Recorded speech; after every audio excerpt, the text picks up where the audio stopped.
अध्याय 14। उस समय चौथाई देश के राजा हेरोदेस ने यीशु की चर्चा सुनी और अपने सेवकों से कहा, यह यूहन्ना बपतिस्मा देने वाला है, वह मरे हुओं में से जी उठा है, इसलिए उससे सामर्थ के काम प्रकट होते हैं। क्योंकि हेरोदेस ने अपने भाई फिलिप्पुस की पत्नी हेरोदियास के कारण यूहन्ना को पकड़कर बांधा और जेल खाने में डाल दिया था, क्योंकि यूहन्ना ने उससे कहा था कि इसको रखना तेरे लिए उचित नहीं है। इसलिए वह उसे मार डालना चाहता था, पर लोगों से डरता था क्योंकि वे उसे भविष्यवक्ता मानते थे। पर जब हेरोदेस का जन्मदिन आया तो हेरोदियास की बेटी ने उत्सव में नाच दिखाकर हेरोदेस को खुश किया। इस पर उसने शपथ खाकर वचन दिया, जो कुछ तू मांगेगी मैं तुझे दूंगा। वह अपनी माता के उकसाने से बोली, यूहन्ना बपतिस्मा देने वाले का सिर थाल में यही मुझे मंगवा दे। राजा दुखी हुआ, पर अपनी शपथ और साथ बैठने वालों के कारण आज्ञा दी कि दे दिया जाए, और उसने जेल खाने में लोगों को भेजकर यूहन्ना का सिर कटवा दिया।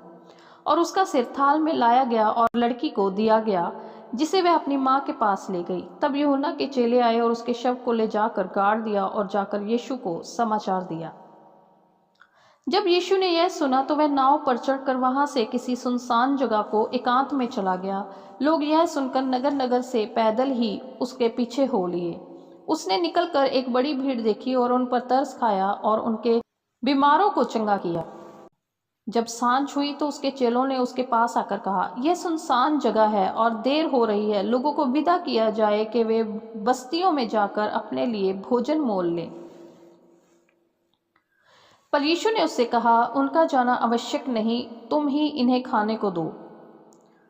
उन्होंने उससे कहा, यहाँ हमारे पास 5 रोटियां और 2 मछलियों को छोड़ और कुछ नहीं है। उसने कहा, उनको यहाँ मेरे पास ले आओ। तब उसने लोगों को घास पर बैठने को कहा और उन 5 रोटियों और 2 मछलियों को लिया और स्वर्ग की ओर देखकर धन्यवाद किया और रोटियां तोड़ तोड़कर चेलों को दी और चेलों ने लोगों को।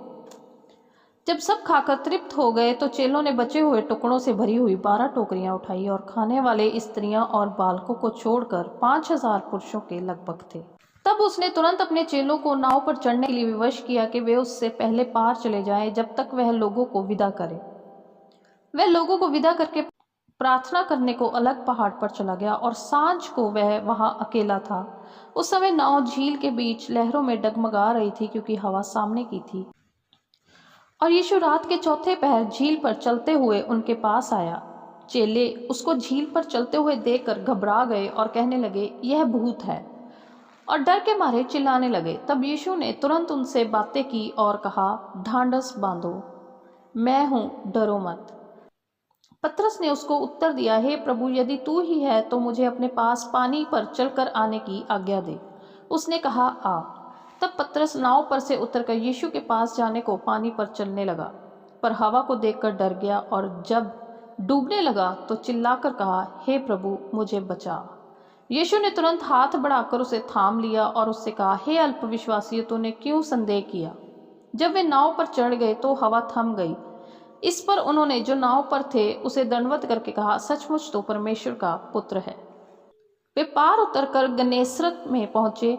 वहां के लोगों ने उसे पहचान लिया और आसपास के सारे देश में समाचार भेजा, और सब बीमारों को उसके पास लाए और उससे विनती करने लगे कि वह उन्हें अपने वस्त्र के आंचल ही को छूने दे, और जितनों ने उसे छुआ वे चंगे हो गए।